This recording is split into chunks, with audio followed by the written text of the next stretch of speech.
할렐루야. 네, 이 새벽에 나오신 여러분의 주님의 축복과 은혜가 함께하기를 간절히 바랍니다. 자, 16절부터 31절까지는 다양한 지혜의 말씀들이 소개됩니다. 우리가 이제 유대인들이 전통적으로 생각하는 지혜라는 말은 이제 슬기, 또 꽤, 남보다 더 명확한 판단, 분별력 뭐 이런 걸 지혜라 그럽니다. 그들은. 그래서 율법을 많이 읽으면 이 사람이 지혜로워진다. 뭐 탈무드에서 얻는 삶의 어떤 지혜 그런 거 있죠. 어떤 분들은 삶의 지혜가 있어서 뭐 이렇게 하면 음식이 상하지 않는다. 이렇게 하면 더 맛있다. 뭐 지혜로운 거죠. 우리가 또 배우면 좋죠. 근데 이 성경이 말하는 지혜라는 것은 단순한 그렇다 생활의 편리함, 생활의 유익, 생활의 지혜 이런 게 아니라 이런 차원이 아니라 더 깊은 하나님과 인간의 관계 속에서의 지혜라는 거예요. 그래서 지혜는 곧 그리스도다 한 볼 때 그것이 가장 정확한 것입니다. 예수님을 내 지혜의 주인으로 모시고 살아간다면 그 주님이 주시는 풍성한 축복을 우리는 누릴 수 있는 것이고 그런 사람을 성경은 의인이라고 표현하는 거예요. 예수가 없고 예수님의 지혜가 없는 미련한 인생은 다 악인이라고 이렇게 표현하는 거예요. 그러니까 의인과 악인이라는 표현으로 모든 사람을 다 구분할 수는 없어요. 어떤 사람은 경계선상에 있을 수 있어요. 또 의인같이 보이지만 사실은 의인이 아닐 수도 있고 또 악인처럼 보이지만 그 사람의 마음은 또 어느 면으로는 또 착하고 뭐 순진할 수도 있죠. 그러나 일반적으로 의인과 악인으로 나누는 기준은 그의 마음속에 예수님이 주인이냐, 그의 삶이 예수님을 따라가고 예수님의 말씀에 순종하며 사느냐 이것을 가지고 결정하고 또 성경이 말하는 것은 그렇게 지혜의 주인이신 예수님을 모시고 살아가는 삶은 하나님이 축복해 주신다는 거예요. 하나님이 풍성하게 하시고 하나님이 복되게 하신다. 물론 부지런히 일해서 잘 사는 사람도 있지만은 주님은 그의 인생을 부요하게 만드시고 또 그의 삶이 정말 주님 앞에 영화로운 삶이 되게 하신다. 뭐 그것이 비교될 수 없는 거죠. 왜? 의인의 삶은 영원한 거니까. 의인의 삶은 영원하고 이 땅에서도 푸른 잎사귀 같이 번성하지만 영원히 천국에서도 하나님의 복을 받는 그 비교할 수 없는 거죠. 그래서 오늘 특별히 구제에 대한 말씀이 나오는데 흩어 구제해도 더 부자가 되는 사람, 많이 구제하는데 저러면 자기가 벌어가서 난 나눠주면 어떡하려고 그래. 근데 그 사람은 점점 더 부자가 돼. 어떤 사람은 벌어야 돼 아껴야 돼. 그래서 그냥 아주 과도히 아껴. 남한테 이런 한 푼 안 줘. 근데 그 사람은 늘 가난하단 말이에요. 이거 어떻게 설명하냔 말이에요. 그러니까 이 모든 부유함과 가난을 이 모든 것도 주님의 손에 달려 있다. 그래서 우리가 예수님과 어떤 관계를 갖느냐, 하나님 앞에서 우리가 어떤 삶이 과연 지혜로운 삶이냐를 우리에게 질문하고 있는 것입니다. 자, 우리 그래도 전부터 또 좀 이렇게 할 수 있는 대로 우리가 좀 나눠보면 좋겠습니다. 자, 16절 말씀을 다시 돌아가 보죠. 16절입니다. 시작. 유덕한 여자는 존영을 얻고 근면한 남자는 재물을 얻느니라. 여러분, 존귀와 영화를 원해요? 재물만을 원해요? 뭐 그런 얘기예요. 유덕한 여자라는 것은 정말 어진 여인, 하나님의 말씀대로 살아가는 그 어질고 지혜로운 여인은 존영을 얻는다는 것은 뭐예요? 존귀와 영화를 얻는다는 거예요. 얘기는 존귀와 영화가 따라와요. 근데 이제 반대로 근면한 남자, 이 근면한이라는 것은 단순히 그냥 열심만 내, 잘 살려고 그냥 애써 새벽부터 그냥 이런 사람은 재물은 얻는다. 뭐 열심히 하니까 재물은 얻죠. 그 자연 법칙이니까. 근데 재물은 얻지만 반대로 뭐예요? 뭐는 얻지 못해요? 존영은 얻지 못한다니까. 저렇게 열심히 일하더니 아이고 재산은 좀 모았네. 근데 존귀와 영화는 없다는 거예요. 그 얘기는. 단지 재물만 얻는 거야. 어떤 삶을 원하세요, 여러분? 재물도 얻고 존귀와 영화도 얻기를 원합니까? 아니면 단지 그냥 재물만 저렇게 열심히 일하더니 벌기는 벌었네. 근데 그런 사람은 존경을 받지 못하고 진정 주님이 주시는 행복은 누리지 못해. 그냥 돈벌레야, 수전노야. 그렇다고 그것이 자기를 행복하게 하는 것도 아니고 후손을 행복하게 하는 것도 아니야. 그 재물 때문에 결국 화근이 돼서 집안은 난리 막 풍지박산이 나고 자식들은 칼부림하고 재산 때문에. 저 어떻습니까? 성경은 그걸 얘기하는 거예요. 이 어진 여인이라는 건 게으른 여인이야? 그렇지 않습니다. 그런 열심히 부지런하되 늘 하나님의 말씀 가운데 어질게 살고 베풀 줄 알고 하나님을 경외할 줄 아는데 하나님이 그에게는 재물만이 아니라 존귀와 영화까지 주셨더라. 그런데 어떤 남자는 부지런해 새벽까지 먹지도 않고 일하는데 그는 단지 재물만은 얻었지만은 존귀와 영화는 얻지 못했더라. 이제 그런 것을 비교해서 설명하고 있는 거예요. 자, 17절 말씀 17절 같이 읽습니다. 시작. 인자한 자는 자기의 영혼을 이롭게 하고 해롭게 하느니라. 인자한 자는 정말 자비로운 자예요. 깨끗하고 삶이 경건하되 그는 또 자비롭고 늘 이웃과의 관계 속에서 사랑이 있는 자예요. 그런 사람은 자기 영혼을 유익하게, 자기 영혼을 이롭게 한다는 거예요. 자기 영혼도 늘 기쁨이 있고 풍성해요. 근데 잔인한 자라는 것은 뭐예요? 잔인한 것은 어찌 보면은 그 삐뚤어진 마음을 가진 자예요. 남에게도 사랑을 베풀 줄 몰라.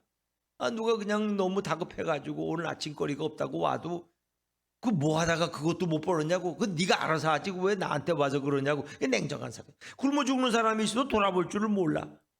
이게 잔인한 자예요. 성격이 잔인해요. 자기 욕심, 욕망으로 가득 찬 자는 결국 자기 몸을 해롭게 하고 만다. 자기에게 유익을 주지 못한다는 거예요. 그게 잘 되는 길 같지만 그게 자신을 스스로 망치는 길이다. 그래서 성경은 우리가 이웃과의 관계 속에서도 인자한 자가 되고 어진 자가 되기를 성경은 말씀하는. 그것이 예수님을 모신 사람의 마음이죠. 자, 또 악인과 의인의 또 비교를 통해서 이렇게 공의라는 주제를 가지고 성경은 또 많이 얘기하죠. 18절 19절입니다. 18절 19절 같이 읽죠. 시작. 악인의 삭은 허무하되 공의를 뿌린 자의 상은 확실하니라. 공의를 굳게 지키는 자는 생명에 이르고 악을 따르는 자는 사망에 이르느니라. 18절에 악인의 삭은 허무하다는 거예요. 그거는 뭐 얻는 게 없다는 거예요. 허무하다는 건 공허하다는 거예요. 열심히 일했지만은 돌아오는 게 없어, 악인은. 근데 공의를 뿌린 자는 뭐예요? 그건 의로움을 뿌린 자예요.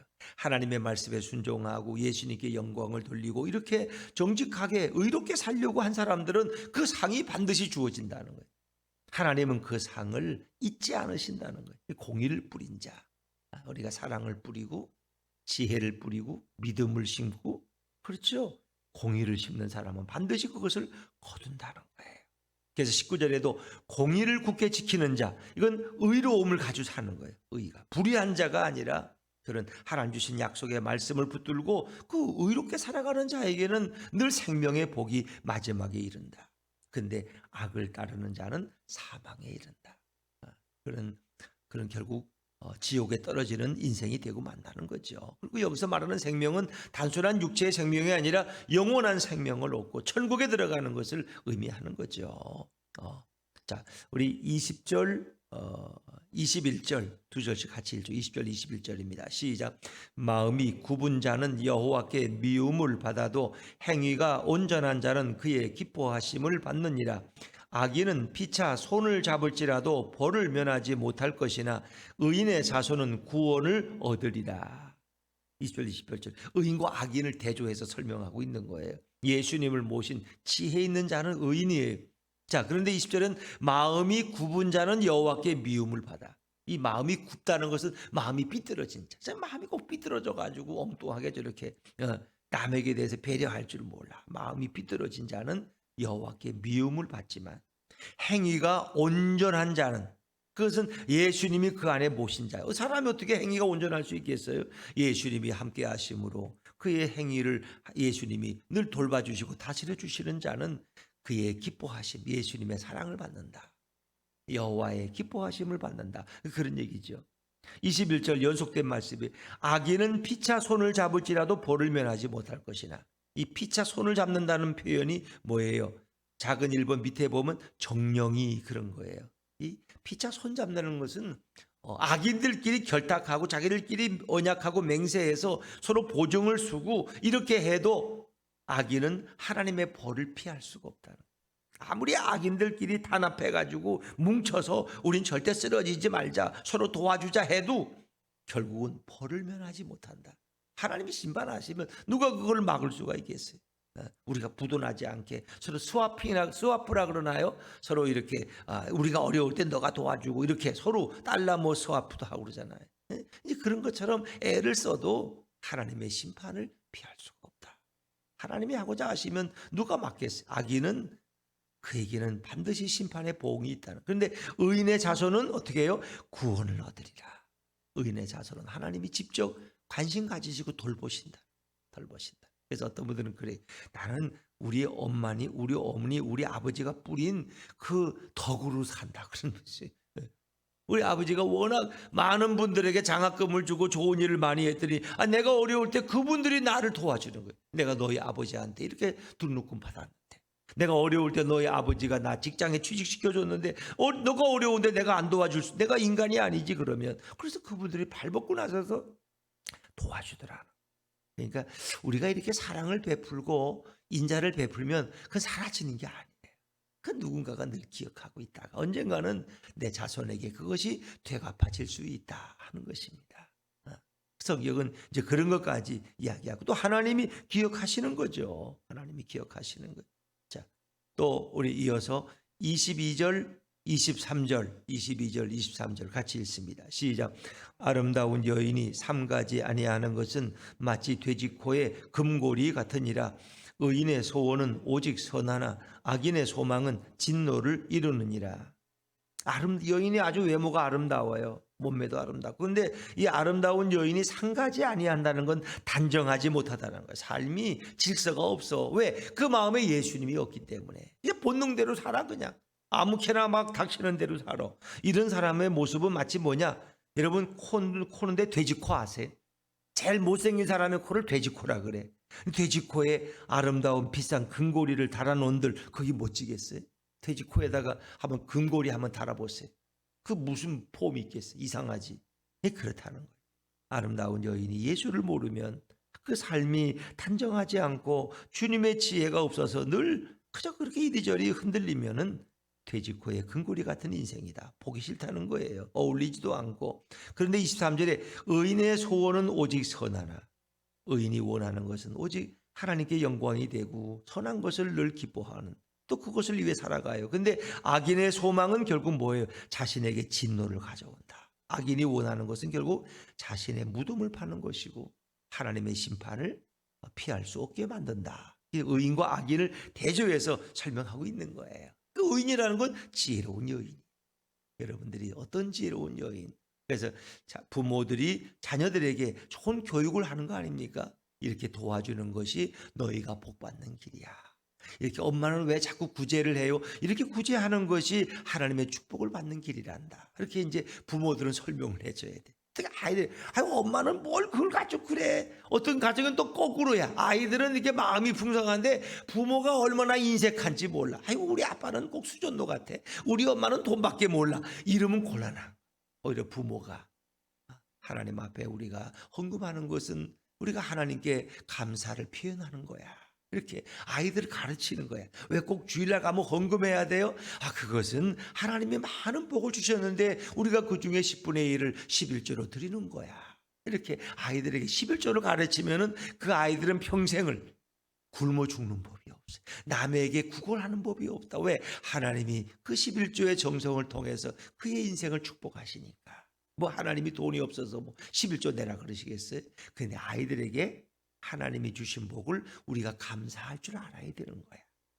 우리가 이 9만 가지고 살아도 우리가 넘치게 사는 거야. 10의 1, 그건 하나님이 주신 것 중에 일부니까 그걸 드려도 우리는 10의 9를 가지고 풍성하게 감사하게 살아가는 거야. 이렇게 아이들을 가르쳐야지. 이걸 잘못 가르쳐 놓으면 아이들도 평생 하나님 앞에 복을 누릴지 모른다는 거야. 인색하고 그냥 아끼는 것만 배우다 보면은 사람들에게도 결국은 이렇게 배려받지 못하는 그런 슬픈 인생이 되고 만다는 거예요. 자, 이제 그 오늘 말씀의 가장 중요한 말씀이 24절, 25절인데 같이 한번 읽어보죠. 24절, 25절 같이 읽습니다. 시작. 흩어 구제하여도 더욱 부하게 되는 일이 있나니 과도히 아껴도 가난하게 될 뿐이니라. 구제를 좋아하는 자는 풍족하여 질 것이요 남을 윤택하게 하는 자는 자기도 윤택하여 지리라. 그랬습니다. 또 구제하는 자는 하나님이 더 부유하게 하신다는 거예요. 근데 과도히 아껴도 그 사람은 늘 가난하고 돈 때문에 쪼달리고 그렇다는 거예요. 그 이유가 뭐냐? 하나님이 모든 것을 주관하시기 때문에. 우리 인생의 모든 흥망성쇠는 누구의 손에? 하나님의 손에, 예수님의 손에 달려 있으니까. 우리가 주님의 말씀 앞에 어떻게 순종하느냐. 그래서 이제 유대인들은 사실 예수를 몰라서 불행하지만은 그들이 그래도 하나 잘하는 건 있지 않습니까? 그들이 이제 구제하는 게 그들의 몸에는 많이 배어 있다는 거예요. 근데 이제 그것도 예수님 시대 유대인들은 형식적으로 구제를 했죠. 남 볼 때만 구제하고, 남 보면 기도하는 척하고, 남이 안 보면 전혀 안 그러고. 이제 그래서 예수님이 그들의 겉과 속이 다른 외식에 대해서, 이 외식하는 자들아, 이 독사의 자식들아, 속과 겉이 다른 자들, 밖은 회칠한 무덤과 같은 자들. 왜? 속은 시신이 썩어가도 겉만 회칠을 해가지고 아주 근사해 보이는 이런 게 이제 그들의 문제예요. 사실은 그들의 진실하지를 못했다는 거예요. 근데 이제 율법에 말하는 유대인들의 전통은 늘 구제를 좋아하도록 그렇게 하나님 말씀하셨어요. 그래서 유대인들은 이렇게 가을에 수확을 할 때도 곡식을 다 베지 않고 좀 이렇게 뭔가 마땅하지 않고 이렇게 뭔가 좀 볼품 없는 것들은 그냥 둬요. 그냥 우리는 그걸 아껴야 되는데 그들은 일부러 그걸 베지 않고 그냥 둬. 왜? 가난한 자가 지나가다가 그 벼 이삭을 주워 먹고 살 수 있죠. 또 이렇게 하다 보면 떨어져요. 이삭 죽기를 안 해, 유대인들은. 그래서 그거는 룻기서에 보면 가난한 과부나 고아들이 와서 이삭 죽게 해서 그들이 굶어 죽지 않도록. 우리는 너무 그냥 부지런해서 우리 동방 제국의 우리 민족들은 그래서 그냥 이삭도 다 주워가. 또 초등학교에서 또 이삭 주스러 나가, 또 전교생이 다 나간 적이 저는 여름 기억. 여러분들 그런 기억이 있으세요? 전교생 이삭 죽기 하러 가. 그래가지고 뭐 그거 가지고 또 학교에서 뭘 한다나 또 뭐 좋은 일에 쓴다나 이랬는데, 사실은 유대인들은 이삭은 줍지 않아. 일부러. 그게 함부로 막 버리는 게 아니라 가난한 사람들이 주워다가 연명하도록. 이제 그런 정신. 그러니까 우리가 좀 먹고 살만하면 늘 남을 배려하고 남을 도울 수 있는 자가 풍성한 자고, 하나님이 그런 자를 기뻐하신다. 근데 더 중요한 것은 예수님이 그 안에 계셔야죠. 예수님이. 그리고 이제 또 아무리 가난한 사람들도 굶지 않도록 이렇게 그들이 지나가다가 너무 굶주려. 그럼 남의 밭에 들어가서 미리삭을 좀 따든가, 또 포도원에 들어가서 포도 열매를 좀 따는 것은 법적으로 용인이 돼요. 그 도둑질이야. 그건 왜? 너무 굶주리기 때문에. 이제 우리나라에서 시골을 이렇게 가끔 사람들이 가잖아요. 그러면 너무 이제 좋은 것도 많고, 과수원에 가니까 사과가 너무 탐스러워. 그래서 야, 사과 맛있다. 건너온 거 이제 한 몇 개를 땄어, 이 사람이. 근데 그 주인한테 걸린 거야. 근데 주인이 사과가 근래에 자꾸 없어지는 거야. 근데 이 사람이 다 가져간 것도 아니고 어쩌다 와서 한 번 가져간 건데 그 사람을 고발해 가지고 아주 이게 오래 간 적이 있어요. 뭐 사과 한두 개 땄는데 그냥 이렇게 배려하면 되는데, 주인은 지금까지 너무 손해본 게 많으니까 버릇을 고쳐줘야 된다고 이제 그렇게 해서 이걸 법적으로 가가지고. 근데 꼭 굳이 그렇게까지 할 필요가 있겠나 생각이 들어요. 근데 유대인들은 이제 그런 것은 관용을 해줘요. 왜? 그가 너무 굶주리기 때문에. 내 밭에 들어와서 이렇게 가져가도 그건 이해해. 왜? 육신의 생명이 중요하니까. 이제 그런 거죠. 그래서 하여튼 구제라는 것은 하나님이 주신 아름다운 마음이다 생각하시면 돼요. 25절도 같은 말씀이에요. 25절 시작. 구제를 좋아하는 자는 풍족하여질 것이요 남을 윤택하게 하는 자는 자기도 윤택하여지리라. 이게 하나님 말씀이에요. 이게 진리의 말씀이고. 그래서 예수님께서 너희가 뭐예요? 남에게 자꾸 주라는 거예요. 주라는 거. 그러면 하나님이 우리에게 눌러서 더 채워주겠다는 거예요. 베풀라는 거예요. 구제를 좋아하는 자는 풍족해질 것이요 남을 윤택하게 한다는 건 남을 잘되게 하고 남에게 베풀 줄 아는 사람은 자기도 윤택해진다 하는 것을 성경이 말씀하죠. 그래서 이제 또 26절도 연관된 말씀인데, 자 26절로 한번 같이 읽어보죠. 26절 시작. 곡식을 내놓지 아니하는 자는 백성에게 저주를 받을 것이나 파는 자는 그의 머리에 복이 임하리라. 이건 이제 매점매석. 그러니까 뭐가 오른다 그러면 또 그거 가지고 막 사들은 있잖아요. 라면이 귀하다 그러면 라면을 다 사들여 가지고 나중에 또 2배 비싸게 파는 사람들 있듯이 이제 그런 거예요. 이 어리석은 부자처럼 그걸 다 끌어 모아 가지고 가격을 올린 다음에 2배, 3배 받고 파는 이런 매점매석하는 자들, 이런 사람들은 백성에게 저주를 받는다. 이게 제일 나쁜 짓이에요. 양식을 가지고 장난치는 자들, 그거 가지고 돈 한 번 버는 기회로 삼는 자들, 이 저주받는다. 근데 이제 그것을 판다는 것은 자기가 양식에 쌓는 걸 오히려 내놔서 싸게 팔아서 가난한 자들이 굶지 않도록 하는 사람은 그 머리에 하나님이 복을 주신다.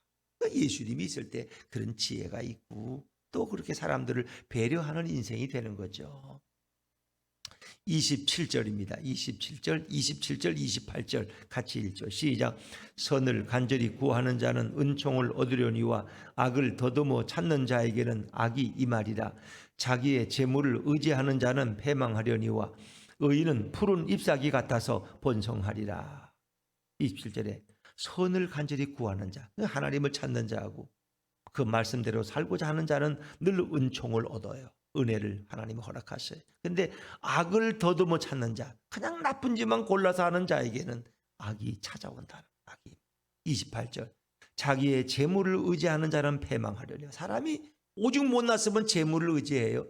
재물은 살아가는데 필요한 수단이지 우리가 의지할 대상이 아니에요. 오늘 있다가도 내일 날개가 있어 사라져버리면 없는 거예요. 재물을 의지하는 자는 반드시 패망한다.